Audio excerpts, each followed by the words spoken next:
नमस्कार, के news India देख रहे हैं आप और मैं हूं आपके साथ जावेद अली और स्वागत है आप सभी का हमारे बेहद खास कार्यक्रम वकील आपका। तो हर रविवार आप लोगों के बीच हम हाजिर होते हैं वकील आपका लेकर, और आपकी जो भी समस्याएं होती हैं प्रॉपर्टी से रिलेटेड, जमीनी विवाद को लेकर, या फिर आप कोर्ट कचहरी का चक्कर लगाते हैं, उससे रिलेटेड आपकी जो भी समस्याएं होती हैं, जो भी जिस तरीके की आपको परेशानियां होती हैं, उन सब का समाधान लेकर हम आप लोगों के बीच हाजिर होते हैं। और आज फिर हम आप लोगों के बीच हाजिर हैं। आज के जो हमारे मेहमान हैं, हर रविवार की तरह उनसे आपका परिचय करा देते हैं। पूर्व डीजीसी धर्मेंद्र सिंह हैं हमारे साथ। बहुत बहुत स्वागत है धर्मेंद्र साहब आपका। और एडवोकेट पूजा केसरवानी जी भी हमारे साथ जुड़ी हुई हैं। मैडम, आपका भी बहुत बहुत स्वागत है के न्यूज इंडिया पर।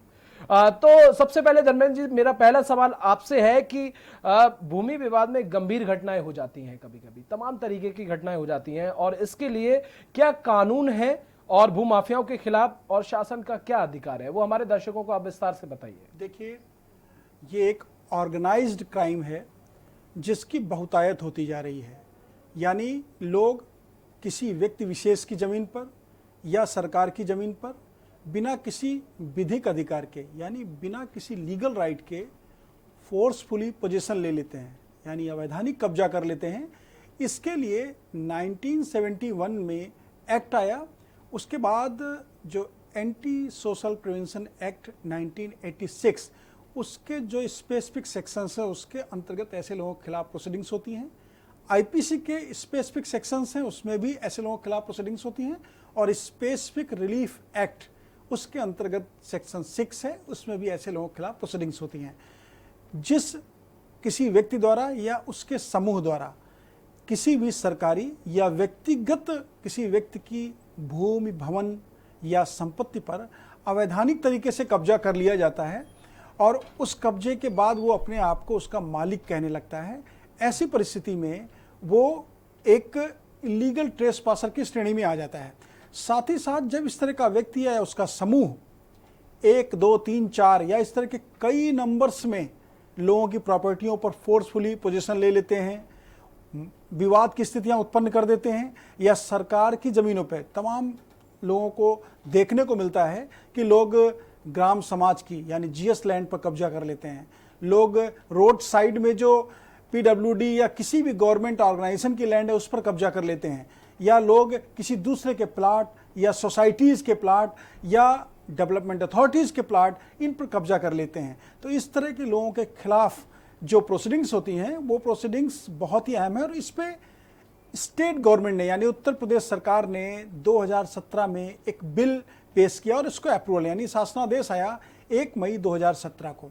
उस शासनादेश के अनुसार स्टेट गवर्नमेंट ने यह निर्देश दिया कि प्रत्येक जिले में भूमाफिया समिति जो कि इस तरह के एक्ट को करने वाले लोगों को वॉच करेगी, यानी उनकी निगरानी करेगी, उनके खिलाफ कार्रवाई करेगी और उस कार्रवाई से शासन को भी अवगत कराएगी कि उन बनाई गई। इसके बाद एक एंटी भूमाफिया पोर्टल भी स्टेट गवर्नमेंट द्वारा बनाया गया, जिसमें यदि किसी भी व्यक्ति को कोई भी शिकायत है तो वो अपनी शिकायत ऑनलाइन दर्ज करा सकता है।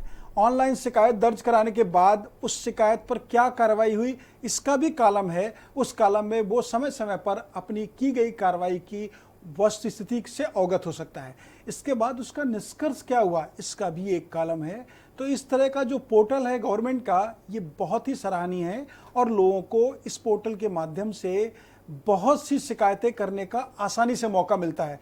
नहीं, यहाँ वकील साहब हमारे एक दर्शक जुड़ गए हैं, अमरिंदर दिल्ली से जुड़ गए हैं। अमरिंदर, आपकी क्या सवाल है? आपका अपना सवाल पूछिए। हाँ जी, मेरा सवाल ये है कि गवर्नमेंट सर्विस का जी हाई कोर्ट में ऑफ 2010 मेरी कंपल्सरी रिटायरमेंट 2011 में हो चुकी है। मुझे पेंशन और रिटायरमेंट बेनिफिट्स ऑलरेडी मिल चुके हैं जी। मेरी जो एक्चुअल रिटायरमेंट है वो मार्च 21 में है। अपील मेरी अभी दिल्ली हाई कोर्ट में खुली नहीं है, पर मेरा क्वेश्चन ये है कि सुप्रीम कोर्ट की वो कौन सी रूलिंग्स हैं जिनके बेस पर मैं early hearing petition Delhi high court में लगा सकूं। मेरे पास अभी वकील साहब भी नहीं है, कृपया मेरी हेल्प कीजिए। देखिए, आपका जो ऑनरेबल हाई कोर्ट में पिटीशन पेंडिंग है आपके कॉन्सिक्वेंशियल बेनिफिट्स को लेने के लिए, उस पिटीशन में ही आपको एक एप्लीकेशन एफिडेविट के साथ में देनी चाहिए। अभी जो कोविड-19 की वजह से कोर्ट की प्रोसीडिंग्स हैं, चाहे डिस्ट्रिक्ट कोर्ट हो या ऑनरेबल हाई कोर्ट हो या ऑनरेबल सुप्रीम कोर्ट हो, सभी जगह पर कार्रवाई त्वरित सुनवाई की प्रकृति के मामलों में ही प्रोसीडिंग्स हो रही हैं। आपके अगर केस में अर्जेंसी है तो आपको अर्जेंसी शो करते हुए अपनी एक एप्लीकेशन विद एफिडेविट आपकी जो रिट है उस रिट में ही आपको प्रेजेंट करना चाहिए और ऑनरेबल कोर्ट के समक्ष आपको केस को मेंशन करते हुए उसकी अर्ली हियरिंग की फिक्सेशन की रिक्वेस्ट करनी चाहिए। कोर्ट आपके अर्ली हियरिंग के लिए जो डेट फिक्स करेगी उस डेट में आपकी हियरिंग होने से आपको आपके हिसाब से जो आप रिलीफ चाहते हैं वो प्राप्त हो सकता है। लेकिन आपको कोई एडिशनल या न्यू पिटीशन फाइल करने की जरूरत नहीं है। आपकी जो अपील ऑनरेबल हाई कोर्ट में या writ petition honourable high court में पेंडिंग है, उस पेंडिंग रिट में ही आपको अपने केस के अर्ली हियरिंग के फिक्सेशन के लिए रिक्वेस्ट करनी चाहिए।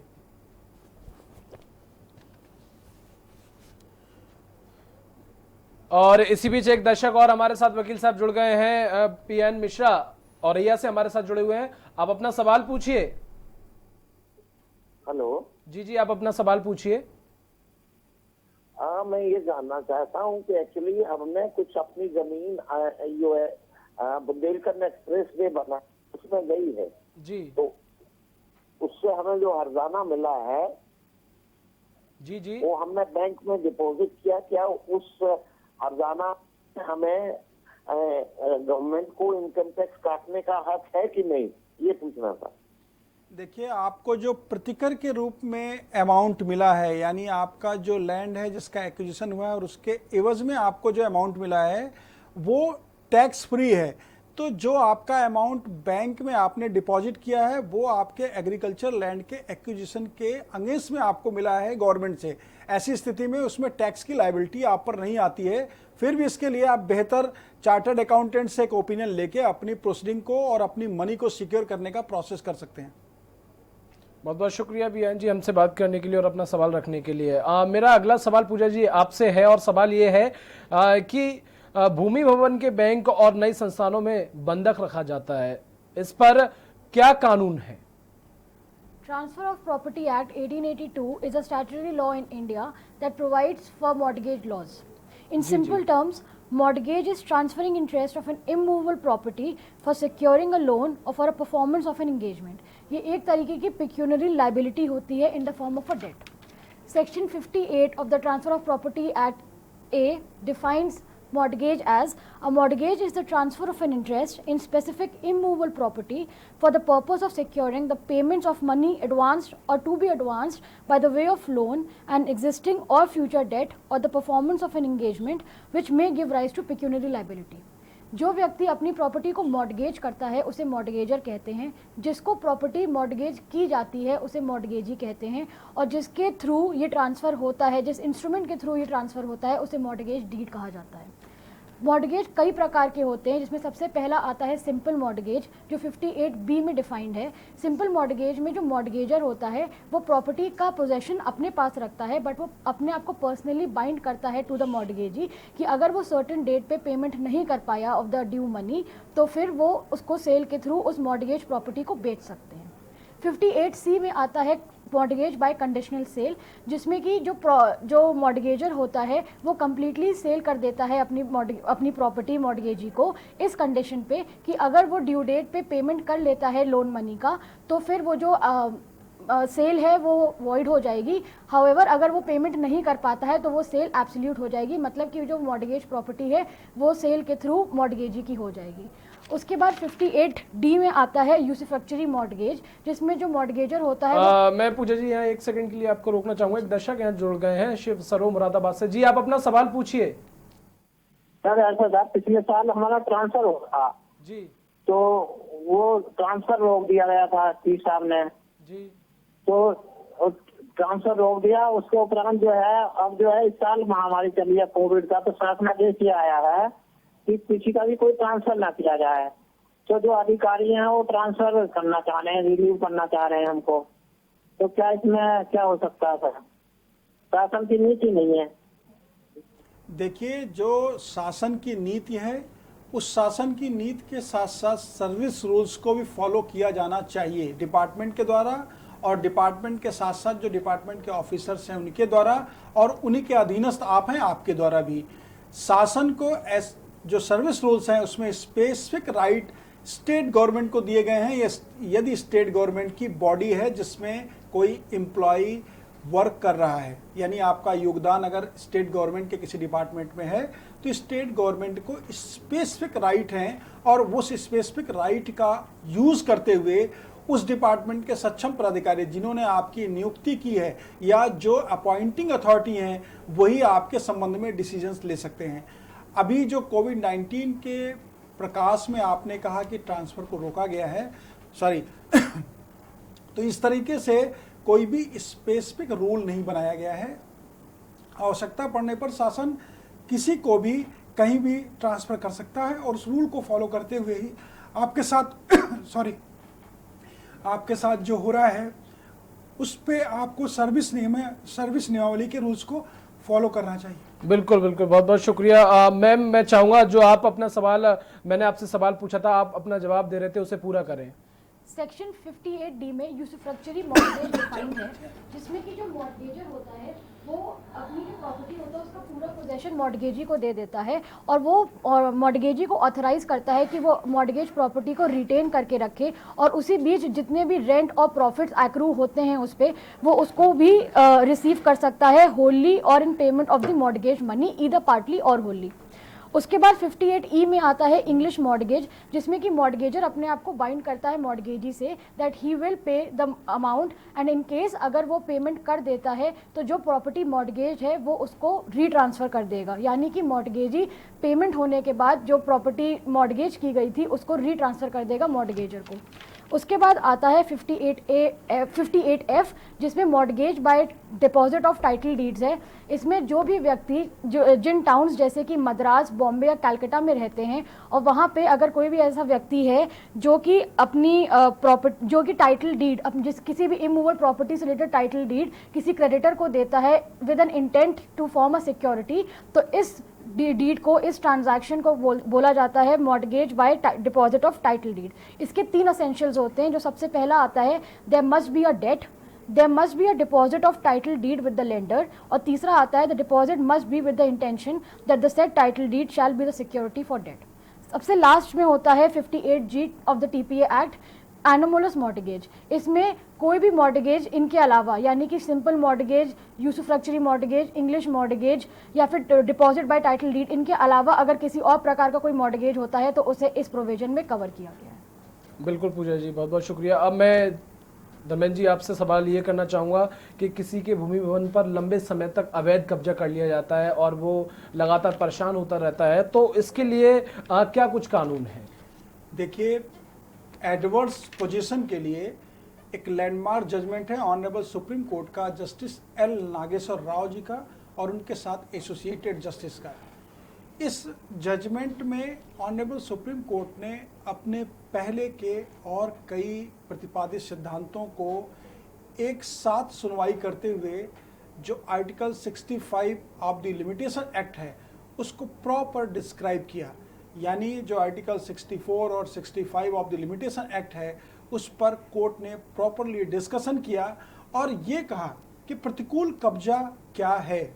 उदाहरण के तौर पे बताना चाहता हूँ कि किसी मित्र ने, उदाहरण के तौर पर आपको फिर से एक बार बताना चाहता हूँ, मान लीजिए मुंबई का कोई एक व्यक्ति है, उसका दिल्ली में कोई फ्लैट है और उसने दोस्त से कहा कि आप मेरे फ्लैट पर कुछ दिन के लिए यदि रहना चाहते हैं तो रह लीजिए। उसके दोस्त ने दिल्ली के एक फ्लैट पर 2 महीने का जो समय बम्बई के दोस्त ने दिया था उसके अनुसार 2 महीने तक रहे, और 2 महीने तक रहने के बाद जब मुंबई के दोस्त ने दिल्ली के दोस्त से कहा कि आप इस फ्लैट को रिक्त कर दें यानी खाली कर दें, तो उस दोस्त ने कब्जा रिक्त करने से मना कर दिया और उसके बाद निरंतर उस पर वो कब्जे में रहा। जब कब्जे में रहते वो उसको निरंतर बिना किसी ब्रेक के 12 ईयर हो जाएं यानी 12 साल हो जाएं, तो वो अपने आप को मालिक घोषित करने का प्रोसेस कर सकता है कोर्ट के द्वारा। ऑनरेबल सुप्रीम कोर्ट ने 2019 में जो अपना लैंडमार्क जजमेंट दिया उसमें यही सिद्धांत प्रतिपादित किया कि जो प्रतिकूल कब्जे में है वो प्रतिकूल कब्जे में रहते हुए यदि 12 साल तक निरंतर भूमि भवन का उपयोग कर रहा है तो निश्चित रूप से उसको उसका मालिकाना हक प्राप्त हो जाना चाहिए। अब यहाँ पर दूसरा पक्ष भी है।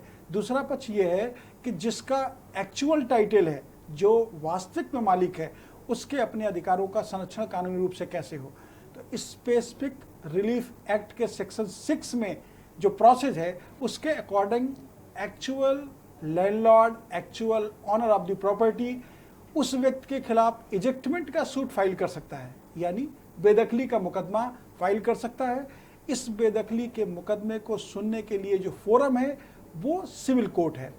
यदि 12 साल के समय के बीच में भी वास्तविक मालिक ने जो उसकी प्रॉपर्टी पर इलीगल ट्रेसपासर है उसको बेदखल करने की कार्रवाई नहीं की, तो 12 साल बाद जो वास्तविक कब्जे में है, कब्जे भी दो तरीके के होते हैं, लीगल पोजीशन या मैं वकील साहब यहाँ आपको रोकना चाहूंगा। 2 दर्शक हमारे साथ जुड़ गए हैं और मैं चाहूंगा इन दर्शकों के बाद इस सवाल को आप पूरा करें। संजय मध्य प्रदेश से हमारे साथ जुड़े हुए हैं। संजय, आप अपना सवाल पूछिए।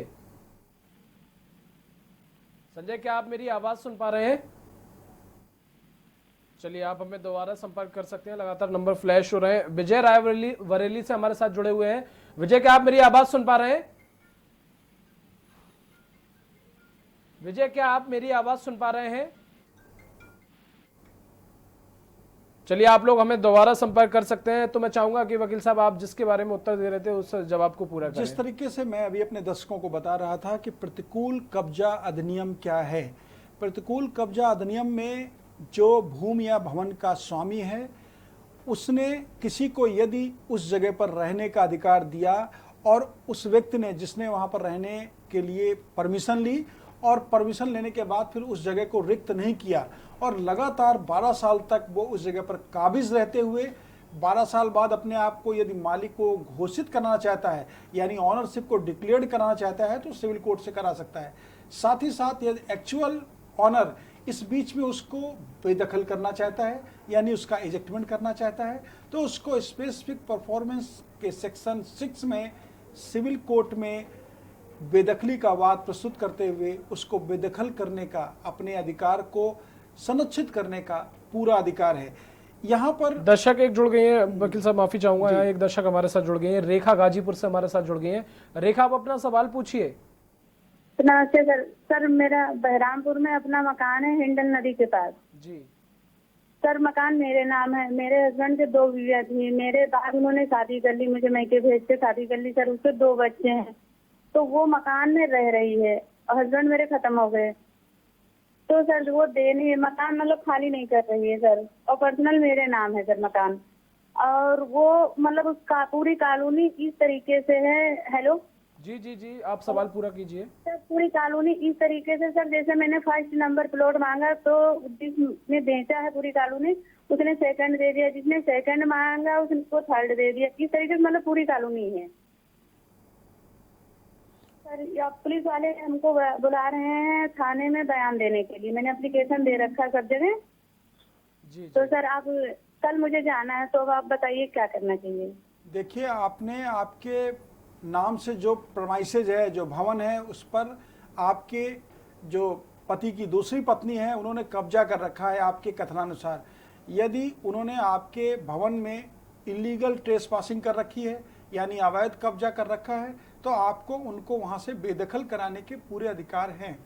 अभी मैंने पूर्व में दर्शकों को बताया, आपको भी उससे अवगत करा देता हूं। आपको यदि उनको बेदखल करना है तो honourable supreme court, honourable high court के बहुत सारे ऐसे प्रतिपादित सिद्धांत हैं जिसमें कोर्ट ने यह सिद्धांत प्रतिपादित किया कि कोई भी अवैध कब्जे धारक भी है तो उसको बेदखल करने के लिए कानूनी प्रक्रिया को ही अख्तियार करना चाहिए।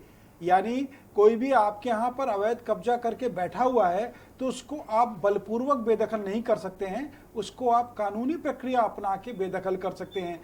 ऐसी स्थिति में आपका जो राइट है उस, यानी आपके अधिकार को आप कैसे संरक्षित करेंगे, तो आपको सिविल कोर्ट में उस लेडी के खिलाफ बेदखली का मुकदमा दाखिल कराना चाहिए। आपके जिले की न्यायालय में, जो दीवानी की न्यायालय है, वहां पर बेदखली का मुकदमा आपको दाखिल कराना चाहिए। और जो बेदखली का मुकदमा दाखिल होगा उसमें टाइटल आपके नाम से है, टाइटल डीड आपके नाम से है, आपके एक्चुअल राइट हैं आपकी प्रॉपर्टी पर, तो वहाँ पर कोई तीसरा व्यक्ति इलीगल ट्रेस पासिंग करके अपने आप को मालिक नहीं बना सकता है। तो आप अगर बेदखली की कार्रवाई दीवानी न्यायालय से करेंगे तो आपको आसानी से आपकी जगह पर कब्जा प्राप्त हो जाएगा। जहाँ तक पुलिस में शिकायत करने का प्रश्न है, आपने जो शिकायत की है उस संबंध में जो इन्वेस्टिगेशन ऑफिसर है यानी जो जांच करता है वो आपको बुला रहे हैं, तो आपको वहाँ जाकर के अपने बयानों को अक्षरशः सत्य रूप से दर्ज करा देना चाहिए। जो आपके बयान दर्ज होंगे उन बयानों का सपोर्ट आपको सिविल कोर्ट में मिलेगा और जो पुलिस की कार्रवाई होगी उसका सपोर्ट भी आपको सिविल कोर्ट में उस महिला को बेदखल करने के संबंध में मिलेगा। बहुत बहुत शुक्रिया रेखा जी। तो मैं चाहूंगा वकील साहब, जल्दी से ब्रेक का टाइम हो गया है, लेकिन मैं चाहूंगा अवैध कब्जे को लेकर जो बात चल रही थी, लेकिन उससे पहले एक छोटा सा ब्रेक लेंगे, बहुत जल्द हाजिर होंगे।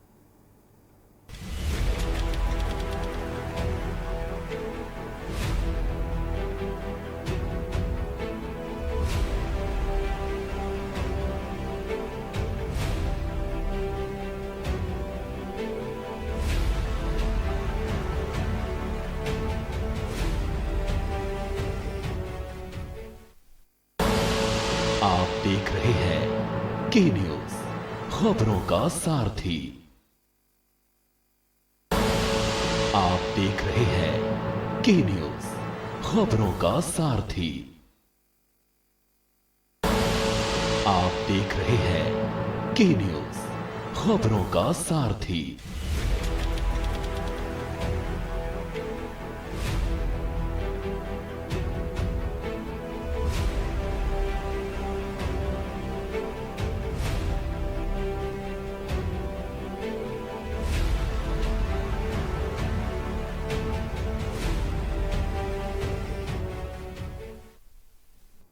और ब्रेक के बाद एक बार फिर आप सभी का बहुत बहुत स्वागत है हमारे बेहद खास कार्यक्रम वकील आपका में। तो लगातार स्क्रीन पर नंबर फ्लैश हो रहे हैं, आप अब इन नंबरों के माध्यम से हमें कॉल कर सकते हैं और आपकी जो भी परेशानी है कोर्ट कचहरी से रिलेटेड, आप उन सारी परेशानियों का समाधान ले सकते हैं। लगातार हमारे साथ वकील साहब बने हुए हैं। वकील साहब, मेरा अगला सवाल आपसे होगा अचल संपत्ति को लेकर कि ये होती क्या है और मालिकाना हक कैसे कैसे मिल सकता है। देखिए, पूरे देश में जो कानून है संपत्ति के संबंध में हस्तांतरण के लिए या अधिकारों को किसी को हस्तांतरित करने के लिए, ट्रांसफ़र ऑफ प्रॉपर्टी एक्ट 1882 के जो प्रोविजंस हैं वो हर संपत्ति के हस्तांतरण में लागू होते हैं। इसी एक्ट के सेक्शन 3 में जो विधि व्यवस्था दी गई है उसमें वर्णित है कि अचल संपत्ति क्या होती है। अचल संपत्ति वो संपत्ति होती है जो चल नहीं होती, यानी जो मूवेबल नहीं होती है, वो इमूवेबल प्रॉपर्टीज़ होती हैं। उसमें भूमि, भवन या इस तरह के और जो संपत्तियां हैं वो सारी अचल संपत्ति के रूप में होती हैं। अचल संपत्ति को हस्तांतरित करने का, ट्रांसफ़र करने का जो प्रोसेस है वो टीपी एक्ट यानी ट्रांसफ़र ऑफ प्रॉपर्टी एक्ट में प्रोवाइडेड है। इस एक्ट में कुल 8 चैप्टर्स हैं और 137 सेक्शंस हैं। अब जो विधिक और अहम प्रश्न है वो ये है कि अचल संपत्तियों का हस्तांतरण किस किस तरीके से होता है। तो जो प्रॉपर्टियां हैं टीपी एक्ट में जो पार्टीज़ हैं उनके एक्ट के अकॉर्डिंग प्रॉपर्टीज़ के राइट का ट्रांसफ़र होता है। जो सेल डीड है उस सेल डीड के द्वारा किसी के राइट का ट्रांसफ़र होता है। गिफ्ट डीड के द्वारा किसी के राइट का ट्रांसफ़र होता है। लीज डीड के द्वारा किसी के राइट का ट्रांसफ़र होता है। या इस तरीके के और जो प्रोविजंस हैं टीपी एक्ट में, ट्रांसफ़र ऑफ प्रॉपर्टी एक्ट में, उनके द्वारा प्रॉपर्टी के राइट का ट्रांसफ़र होता है। संपत्ति के स्वामित्व या स्वत्व का जो हस्तांतरण होता है उसके लिए स्पेसिफिक डीड का एग्जीक्यूट होना, उसका रजिस्टर्ड होना और उसके साथ साथ उस व्यक्ति का अधिकार यानी उसका जो पोजीशन है, लीगल पोजीशन, वो उसको प्राप्त हो जाना, जो परचेजर है या जिसके फेवर में ट्रांसफ़र हो रहा है, ये बहुत इंपॉर्टेंट है। यहाँ पे जो टीपी एक्ट के प्रोविजंस हैं उनको हम डिटेल में जिन दर्शकों का क्वेश्चन होगा उस पर हम रिप्लाई देंगे। सेक्शन 3 में अचल संपत्ति के बारे में कहा गया है और इसी प्रकार हर एक स्पेसिफिक ट्रांसफ़र के लिए स्पेसिफिक सेक्शन है जिसमें ट्रांसफ़र करने वाला और ट्रांसफ़र लेने वाला दोनों के बीच में राइट का हस्तांतरण होता है। उदाहरण के तौर पर बताना चाहते हैं किसी की अगर पेरेंटियल प्रॉपर्टी उसको ट्रांसफ़र हुई है, यानी पैतृक संपत्ति किसी को हस्तांतरित हुई है, उसका मालिकाना हक प्राप्त हुआ है, तो वहाँ पर टीपी एक्ट लागू नहीं होगा, यानी ट्रांसफ़र ऑफ प्रॉपर्टी एक्ट लागू नहीं होगा। वहाँ पर सक्सेशन एक्ट लागू होगा या उस ट्रांसफ़र से रिलेटेड और जो स्पेसिफिक एक्ट हैं वो लागू होंगे। तो टीपी एक्ट का स्पेसिफिक क्राइटेरिया है जिसके अकॉर्डिंग अचल संपत्ति के ट्रांसफ़र करने के जो प्रोविजंस हैं वो एक्ट में प्रोवाइड किए गए हैं। बिल्कुल वकील साहब, यहाँ हमारे दर्शक हमारे साथ जुड़ गए हैं। वसीम लखनऊ से हमारे साथ हैं। वसीम, क्या सवाल है आपका? अरे सर, मेरा ये एक सवाल है सर, वकील साहब से ये जानकारी करना है। जो मेरे पापा ने जमीन किसी को गिरहू रखा था एग्रीमेंट के लिए, वो अपने नाम वो करवा रहे हैं, कब्जा कर रहे हैं जमीन को, तो ये से कैसे हो सकता है सर? मेरे पापा ने खाली पैसा ले लिया था, मतलब कर्जे थे, शादी वादी थी, तो वो अब एग्रीमेंट ऐसा करवा लिए हैं जो अपना कब्जा दिखाना चाह रहे हैं। देखिए, आपके पापा की जो संपत्ति है, अचल संपत्ति, उसको उन्होंने किसी के पास अगर लीगल बंधक रखा है, यानी कानूनी रूप से बंधक रखा है किसी के समक्ष, तभी वो उस संपत्ति पर अपना वैधानिक अध्यासन, वैधानिक मालिकाना हक बता सकते हैं और उसको न्यायालय के समक्ष प्रूव कर सकते हैं। लेकिन अगर फोर्सफुली उस संपत्ति को वो अपना कहते हैं, बलपूर्वक अपना कहते हैं, तो उनको ये करने का अधिकार नहीं है। जो मनी का ट्रांजैक्शन हुआ है उस प्रॉपर्टी के अगेंस्ट में, उसके लिए जो ट्रांसफ़र ऑफ प्रॉपर्टी एक्ट है उसके प्रोविजंस के अकॉर्डिंग एक लीगल डॉक्यूमेंटेशन होना चाहिए, जिसका रजिस्ट्रेशन एक्ट के अंतर्गत रजिस्ट्रेशन भी होना चाहिए। यदि डॉक्यूमेंटेशन प्रॉपर नहीं है बंधक रखने का, प्रॉपर्टी को प्लस करने का, और यदि उसका रजिस्ट्रेशन नहीं है, तो दोनों स्थितियों में आपका वो जो संपत्ति बंधक रखने का प्रोसेस है वो लीगल नहीं है। और ऐसी स्थिति में जो इस तरह का दबाव आप पर बना के आपकी संपत्ति को ग्रैब करना चाहते हैं, वो निश्चित रूप से इलीगल एक्ट कर रहे हैं और उनको ऐसा करने का कोई भी वैधानिक अधिकार नहीं है। इसके लिए आप उनके खिलाफ क्रिमिनल प्रोसीडिंग भी कर सकते हैं। जो प्रोविजंस हैं आईपीसी के सेक्शन 447, 448 के अंतर्गत उनके खिलाफ आप प्रथम सूचना रिपोर्ट भी दर्ज करा सकते हैं। और ऐसे व्यक्ति आपकी संपत्ति पर कब्जा न करें या आपकी संपत्ति को किसी अन्य को हस्तांतरित न करें, इसके लिए आप सिविल कोर्ट से निषेधाज्ञा का उपशम यानी इंजंक्शन भी प्राप्त कर सकते हैं ऑर्डर 39 रूल 12 सीपीसी के अंतर्गत। बिल्कुल वसीम, आपका बहुत बहुत शुक्रिया। विक्रम हमारे साथ अमरोहा से हमारे साथ हैं। विक्रम, क्या सवाल है आपका? हाँ सर, मेरा सवाल ये है कि मेरी शादी जो है 2015 में हुई थी रामपुर में, डिस्ट्रिक्ट रामपुर जी, और जो है गांव का नाम है लामाखेड़ा जी।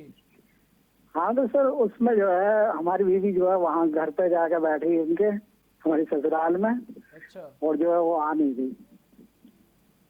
देखिए, तो क्या करना चाहिए? आपकी 2015 में वैधानिक रूप से विवाह हुआ, यानी आपके और आपकी पत्नी के बीच में लीगल मैरिज हुई 2015 में।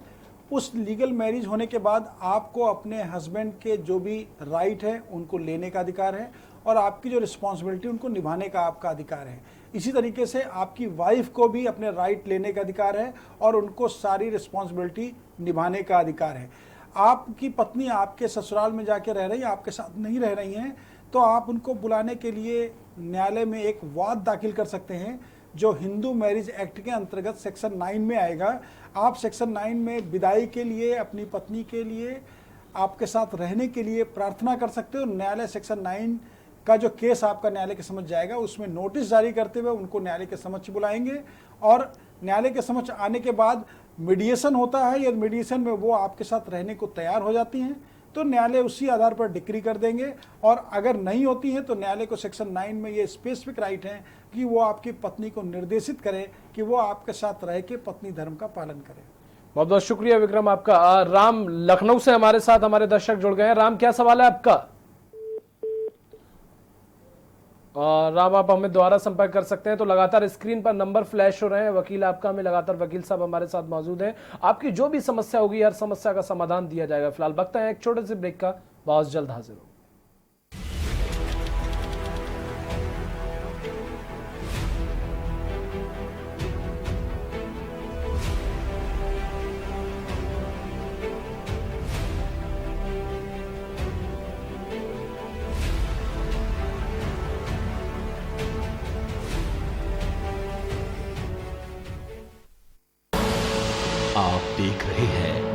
के न्यूज, खबरों का सारथी।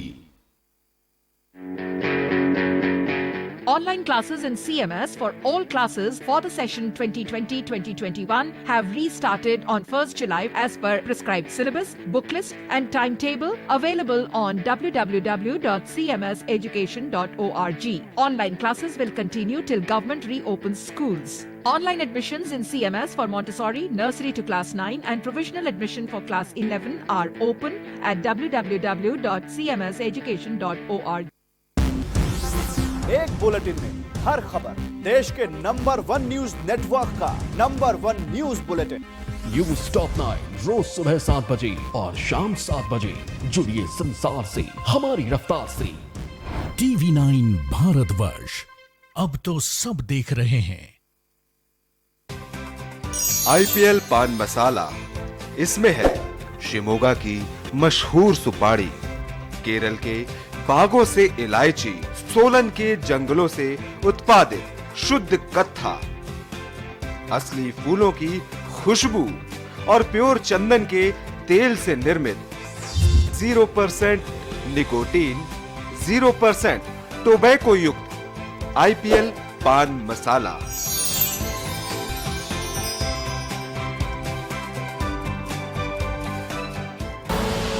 आप देख रहे हैं के न्यूज, खबरों का सारथी।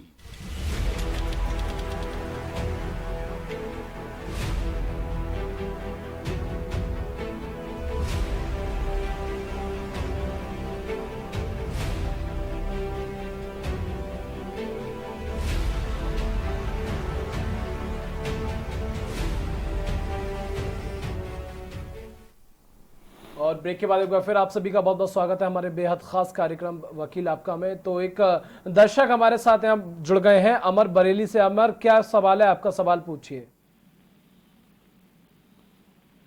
अमर, क्या आपको मेरी आवाज आ रही है? आप हमें दोबारा संपर्क कर सकते हैं और आपकी जो भी परेशानी है, लगातार स्क्रीन पर नंबर फ्लैश हो रहे हैं, सारी समस्याओं का, कोर्ट कचहरी से रिलेटेड जो भी समस्या है सभी का समाधान ले सकते हैं। वकील साहब, मेरा अगला सवाल आपसे ये है कि भूमि भवन के दाखिल खारिज म्यूटेशन को किस तरह से कराया जाता है? देखिए, दर्शकों को मैं बताना चाहता हूँ, किसी भी संपत्ति का हस्तांतरण जब होता है, उस संपत्ति के हस्तांतरण के बाद स्वामित्व प्राप्त हो जाता है। उदाहरण के तौर पर यदि कोई बैनामा हुआ, यानी सेल डीड हुई किसी के फेवर में, तो सेल डीड जो एग्जीक्यूट करने वाले हैं और जिनके फेवर में सेल डीड एग्जीक्यूट हुई है, यानी सेलर और परचेजर दोनों के बीच में राइट ट्रांसफ़र हो जाते हैं। मालिकाना हक ट्रांसफ़र होने के बाद जिस व्यक्ति के पक्ष में बैनामा हुआ है, उसको अपनी उस क्वेश्चन प्रॉपर्टी को लेकर के प्रेस्क्राइब्ड अथॉरिटी, जो भी सक्षम प्राधिकारी हैं, उनके समक्ष अपना म्यूटेशन करा लेना चाहिए, यानी दाखिल खारिज करा लेना चाहिए। दाखिल खारिज कराने के बाद स्वत्व का निर्धारण होता है, यानी उनके टाइटल का एक डिक्लेरेशन होता है, क्योंकि जो रिकॉर्ड गवर्नमेंट के होते हैं उन रिकॉर्ड में उस व्यक्ति का मालिकाना हक दर्ज हो जाता है। अब यहाँ मैं दर्शकों को और एक्सप्लेन करना चाहता हूँ। प्रॉपर्टियाँ दो तरीके की मानी जाती हैं और उसके साथ साथ और भी तरीके से होती हैं। एग्रीकल्चर लैंड हो गई, नॉन एग्रीकल्चर में डोमेस्टिक यानी आवासीय घर हो गए, इंडस्ट्रियल भूमि और शेड हो गए, इसके साथ कॉमर्शियल प्रमाइसेस हो गए। ये जो लैंड और बिल्डिंग की कैटेगरीज हैं, इन कैटेगरीज के अकॉर्डिंग अलग अलग अथॉरिटीज़ के समक्ष म्यूटेशन की कार्रवाई होती है। फॉर द एग्जाम्पल, यदि किसी ने किसी इंडस्ट्रियल लैंड को परचेज किया है, UPSIDC जो वर्तमान में UP सीडा है, उससे यदि किसी ने अपनी फैक्ट्री को लगाने के लिए किसी संपत्ति को लीज पे लिया है, तो उसको उसका नाम चढ़ाने के लिए UP सीडा के समक्ष ही प्रार्थना पत्र देना होगा और उस प्रार्थना पत्र के माध्यम से वहाँ पर उसका नाम लीज होल्डर के रूप में दर्ज होगा। इसी प्रकार यदि किसी ने प्राधिकरण से कोई भूमि भवन को क्रय किया है, तो उसको प्राधिकरण के समक्ष अपने म्यूटेशन के लिए प्रार्थना पत्र एफिडेविट के साथ में, जो उसके टाइटल का डॉक्यूमेंट है और जो टाइटल के डॉक्यूमेंट की चेन है, उसको प्रेजेंट करते हुए अपना म्यूटेशन कराना चाहिए। इसी प्रकार एग्रीकल्चर लैंड के लिए जो राजस्व संहिता के अंतर्गत प्रोविजंस हैं, उसमें जिस जिले की वो भूमि है उस जिले के तहसील में जो रेवेन्यू रिकॉर्ड है उनमें मालिकाना हक का दर्ज कराना आवश्यक होता है, यानी म्यूटेशन उनका जो होगा वो रेवेन्यू रिकॉर्ड में होगा। उसके लिए जो टाइटल के पेपर्स हैं, चेन ऑफ टाइटल डीड है, और इसके साथ में एप्लीकेशन, एक सेट फॉर्मेट में एफिडेविट, ये सारे डॉक्यूमेंट्स तहसीलदार के समक्ष म्यूटेशन के लिए प्रस्तुत किए जाने चाहिए। तहसीलदार उस पर नोटिस जारी करने के साथ साथ मुनादी और प्रकाशन की कार्रवाई को पूर्ण करके जो सर्टेन लिमिटेशन है, यानी 30 डेज, 45 डेज जो फिक्सेशन है, उस डेट के बाद म्यूटेशन की कार्रवाई को स्वमेव दर्ज करने का कार्य कर लेते हैं। इसी प्रकार कुछ नगर निगम की संपत्तियों का भी ट्रांसफर होता है, तो नगर निगम की संपत्तियों के लिए भी जो नगर निगम के रूल्स हैं उसके अकॉर्डिंग नगर निगम की संपत्तियों का ट्रांसफर हो जाएगा, लेकिन उसका म्यूटेशन जिस व्यक्ति ने अपने फेवर में ट्रांसफर कराया है उसको नगर निगम के समक्ष एप्लीकेशन विद एफिडेविट, अपने टाइटल की डीड और उसके साथ में chain of the title deed देनी चाहिए, जिसके बाद नगर निगम में उसके नाम का इंदराज हो जाएगा। ये सारे डिपार्टमेंट मैं इसलिए स्पेसिफाई कर रहा हूं, मैं इसलिए विशेष तौर पर दर्शकों को बता रहा हूं कि दाखिल खारिज किसी भी संपत्ति को क्रय करने के बाद कराया जाना अति आवश्यक है। एक मैंने केस किया, उस केस के बारे में मैं दर्शकों को बताना चाहता हूं, क्योंकि इस तरह की भूल सामान्य तौर पर होती है। एक व्यक्ति ने किसी सोसाइटी से लैंड परचेज की, उसके बाद उसने उस सोसाइटी से फ्री होल्ड भी करा लिया। फ्री होल्ड कराने के बाद उसने बी पर्सन के नाम से अपने प्लॉट को सेल कर दिया 2014 में। उसको बी पर्सन के नाम से सेल कर दिया। बी पर्सन ने उसका 2014 से लेकर के 2019 तक म्यूटेशन नहीं कराया। उसने, चूंकि सोसाइटी आवासीय गतिविधियों को डेवलप करने के लिए स्पेसिफिक रूप से बनाई जाती हैं, तो उसने अपना म्यूटेशन नहीं कराया। जो आराजी परचेज की थी सोसाइटी ने, उस आराजी का इंदराज तहसील में था, वहाँ पर उसने म्यूटेशन नहीं कराया। इस बीच में ए पर्सन ने, जिसका पहले मालिकाना हक था, उसने उसी प्रॉपर्टी को किसी सी पर्सन को सेल कर दिया। अब बी और सी पर्सन के बीच में एक डिस्प्यूट रेज हो गया, यानी उनके बीच में जो विवाद उत्पन्न हुआ, उस विवाद में दूसरे व्यक्ति का कहना था कि मैंने बैनामा कराया और मैंने अपना दाखिल खारिज करा लिया, लेकिन जो बीच में बी पर्सन था जिसके पक्ष में बैनामा हुआ था, उसको म्यूटेशन ना कराने की वजह से इस तरह की प्रॉब्लम को फेस करना पड़ा। इस स्थिति से निपटने के लिए उसने सिविल कोर्ट में केस किया, और सिविल कोर्ट में केस करने के बाद जो सी पार्टी को सेल डीड हुई थी, उस सेल डीड को सेटिसाइड करने का प्रोसेस पेंडिंग है। तो मैं दर्शकों को इस एग्जाम्पल के माध्यम से ये बताना चाहता था कि किसी भी प्रॉपर्टी को परचेज करने के बाद, या गिफ्ट से प्राप्त होने के बाद, या लीज पे लेने के बाद, या किसी भी तरीके से स्वत्व प्राप्त होने पर उसका म्यूटेशन कराना आवश्यक है। म्यूटेशन कराने के जो अलग अलग फोरम हैं, उन फोरम में सही जानकारी करते हुए अपना म्यूटेशन कराना चाहिए, जिससे आगे के जो कॉन्सिक्वेंसेज हैं, जो आगे के प्रॉब्लम्स हैं, उन पर खरीदने वाला व्यक्ति नहीं पड़ेगा। बिल्कुल वकील साहब, तो मैं अपने दर्शकों को कहना चाहूँगा कि जितने भी दर्शक हमारा ये प्रोग्राम देख रहे हैं, लगातार स्क्रीन पर नंबर फ्लैश हो रहे हैं। अगर ज़मीनी विवाद को लेकर कोर्ट कचहरी से रिलेटेड आपके जो भी सवाल हैं, उन सारे सवालों का हमें कॉल करके आप समाधान ले सकते हैं। वकील साहब, मैं आपसे अगला क्वेश्चन करूँगा, पैतृक संपत्ति पर कानूनी तरीके से अपना नाम कैसे दाखिल कराएं? देखिए, यहाँ पर मैं सक्सेशन एक्ट को प्रेफर करना चाहता हूँ जी। जो भी पैतृक संपत्ति है, उस पैतृक संपत्ति में एग्जाम्पल के तौर पर बताना चाहता हूँ, किसी माता पिता द्वारा अपने द्वारा अर्जित की गई धन से किसी संपत्ति को क्रय किया गया, और क्रय करने के बाद उन्होंने उस संपत्ति को अपने पुत्र या पुत्री को ट्रांसफ़र कर दिया बाय द विल, या किसी दूसरे फोरम से, या दूसरे नेचर से, या दूसरे डॉक्यूमेंट से, तो वो प्रॉपर्टी तो नेचुरली ट्रांसफ़र हो गई माता पिता से उनके बच्चों के लिए। यहाँ पे यदि वो संपत्ति उनके दादा दादी की है, तो दादा दादी की संपत्ति पे माता और पिता को वैधानिक रूप से विल करने के राइट नहीं है, वो पैतृक संपत्ति मानी जाएगी। और उस पैतृक संपत्ति में जो कानूनी तरीके से जिसके जो अधिकार हैं, यानी पिता के माता के जो अधिकार हैं, जो दादा के नाती और नातिन के अधिकार हैं, यानी पोता और पोती के अधिकार हैं, वो सारे अधिकारों का जो सक्सेशन एक्ट है, हिंदू उत्तराधिकार अधिनियम है या मुस्लिम एक्ट है, जिस धर्म या जिस लॉ से जो फॉलो करता होगा लॉ को, उसके अकॉर्डिंग उन प्रॉपर्टियों का ट्रांसफ़र होता है। और वो ट्रांसफ़र पैतृक संपत्ति का जिसके फेवर में होता है उसको भी, जैसा कि मैंने पूर्व में दर्शकों को बताया, अपना म्यूटेशन कराना आवश्यक होता है। जब पेरेंटियल या जो पैतृक संपत्ति है वो उनको प्राप्त होने पर, स्वामित्व का निर्धारण होने पर, उनका अपना अधिकार सुनिश्चित होने पर म्यूटेशन हो जाता है, तो जो व्यक्ति संपत्ति को प्राप्त करने वाला होता है उसको उसका पूर्ण अधिकार प्राप्त हो जाता है और वो उसका टाइटल होल्डर होने के बाद आगे उसको अपने हिसाब से यूज़ करने या ट्रांसफ़र करने का राइट रखता है। बिल्कुल वकील साहब, बहुत अहम जानकारी आपने दी। वकील साहब, यहाँ पर एक मेरा पर्सनल सवाल ये है कि एक हमारे मिलने वाले हैं, उनका अपना ये सवाल था कि अगर वकील साहब आए तो उनसे ये सवाल पूछिएगा, मैं आपसे डायरेक्ट पूछ रहा हूँ ये सवाल, कि उनकी ज़मीन पर उन्हीं के जो बाप के, उनके पिताजी के जो बड़े भाई हैं, उन्होंने अवैध कब्जा कर रखा है और वो सालों से वहां पर जो है जमीन करते हुए आ रहे हैं, फसल करते हुए आ रहे हैं, लेकिन उन्हें ना फसल का एक दाना उन्हें दिया जाता है, ना ही उसमें से कोई हिस्सा दिया जाता है। और वो कहते हैं कि हम इसमें से जो है बंटवारा कर लेते हैं, फिर भी उन्हें डराया धमकाया जाता है। ऐसे में वो क्या लीगल कार्रवाई कर सकते हैं उनके खिलाफ? देखिए, आपके मित्र को आप अपनी तरफ से सलाह दीजिए और मैं भी, यदि वो हमारा प्रोग्राम देख रहे होंगे तो उनको बताना चाहता हूँ, यदि उनके जो पारिवारिक संपत्ति में कोई विभाजन नहीं हुआ है, यानी कोई बंटवारा नहीं हुआ है, तो उनको, जैसा कि आपने बताया, वहां पर फसल हो रही है तो निश्चित रूप से वो एग्रीकल्चर लैंड है, उनको तहसीलदार के समक्ष प्रार्थना पत्र देके अपनी भूमि के मालिकाना हक के सुनिश्चयन का आदेश कराना चाहिए, यानी डिमार्केशन ऑफ द लैंड कराना चाहिए। और डिमार्केशन ऑफ द लैंड के साथ साथ पार्टीशन भी कराना चाहिए।